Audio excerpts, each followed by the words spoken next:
1.5 سال میں اگر حل ہو گیا تھا، میں تو آپ کے سامنے سال سے لگا ہوں کہ ہونا چاہیے۔ اپوزیشن کے الائنس میں فرینکلی جو بڑی دو جماعتیں ہیں، جو اصل جو کمبینیشن ہے وہ تحریک انصاف کا اور جے یو آئی کا، اور یہ ایک ایسا لیتھل کمبینیشن ہے کہ جیسے ہی ہلکی سی بھی بات ہوئی اس ضمن میں ہم آگے بڑھے تو آپ نے وہ بھی دیکھا ہوگا کہ وزیراعظم فوراً مولانا فضل الرحمان صاحب کے گھر پہنچ گئے۔ تو حکومت بھی یہ سمجھتی ہے کہ اگر یہ الائنس بن گیا اور مولانا صاحب کی اور تحریک انصاف کی آپس میں انڈرسٹینڈنگ ہو گئی تو یہ ہمارے لیے خطرے کی ایک گھنٹی۔ اور اس میں کون رکاوٹ ہے؟ اب اس میں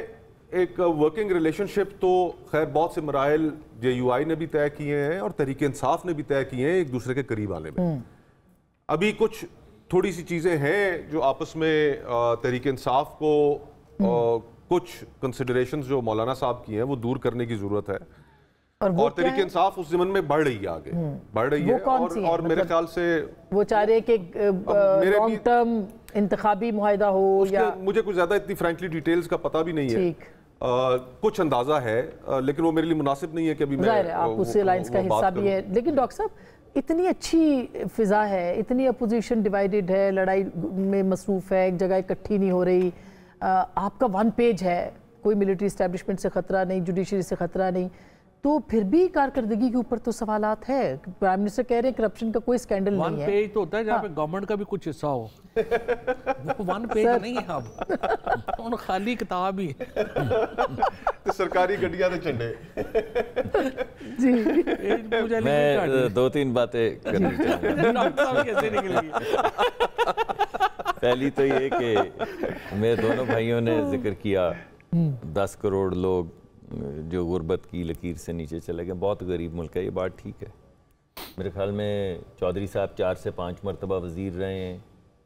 2-3 مرتبہ شاید مصطفیٰ صاحب بھی رہے ہیں۔ وہ ہمارے دوست جو مفتاح صاحب ہیں 2 دفعہ پاکستان کے وزیر خزانہ رہے ہیں۔ یہ بڑی عجیب سی بات ہے کہ یہ 8-10 کروڑ روپے یاد اس وقت آتے ہیں جب وزیر نہیں رہتے،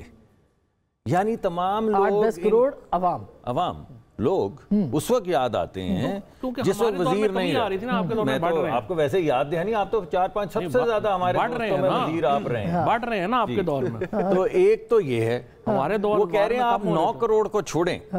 یہ جو 1 کروڑ ہیں ان کی بات کریں۔ ہم کہتے ہیں چلیں 1 کروڑ کی کریں مگر 9 کی بھی کر لیں، جو آپ کی حکمرانی میں رہے ہیں ان کا بھی ذکر کر لیں۔ وہ جو 2 مرتبہ ہمارے دوست رہے ہیں وزیر، وہ 2 مرتبہ ملکی معیشت چلاتے رہے ہیں، اس کا بھی ذکر کر لیں، وہ نہیں ہوتی بات۔ دوسری بات،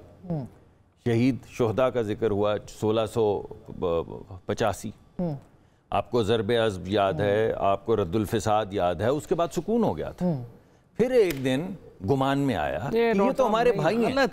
ان کو لا کے تو ہم نے دوبارہ سے آباد کرنا ہے، دہشت گرد، اور اس وقت مصطفیٰ اور میں دونوں بیٹھے ہوئے تھے، اور بلوچستان اور کے پی کے جو سینیٹرز تھے وہ روتے تھے آگے ہمارے پاس کہ ٹرکوں کے اندر لا کے آباد کر رہے ہیں، ٹرکوں کے اندر، یعنی وہ لوگ جو آپ کے بچے مارتے ہیں ان کو اپنا بھائی بنا کے میرے بھائی کی حکومت ٹرکوں میں لے کر آئی اور ان کو آباد کیا، نہ بلوچ کی سنی نہ پٹھان کی سنی، کسی کی نہیں سنی اس وقت۔ اب آج 1685 شہید جو ہیں وہ یاد آئے ہیں، تو بھائی جب آباد کر رہے تھے تو ان بچوں کو یہ کر ررہے ہیں، ہم تو ایک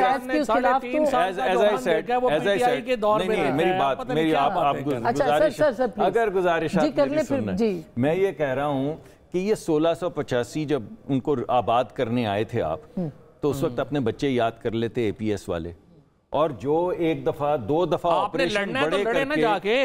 ہم نے تو شروع کر دیے اپنے آپ کا دفاع کرنا، ہم تو کر رہے ہیں، ہمارے بچے تو شہید ہو رہے ہیں، جو ان کو لے کر آئے تھے جو بچوں کو شہید کر رہے ہیں ان کا کیا ہے؟ نہیں ان کا بالکل احتساب تو کرنا پڑے گا۔ چلیے اب تیسری بات، ان کا احتساب تو، لیکن دیکھیں میں چودھری صاحب سے لڑائی مول نہیں لے سکتا، تو وہ ناراض اب ہونا شروع ہو گیا، آج بڑے اور میں سر بریک تبدیلی کا دن ہے، چودھری صاحب نے آج روزہ رکھا ہوا تھا، آج روزہ تھا جی۔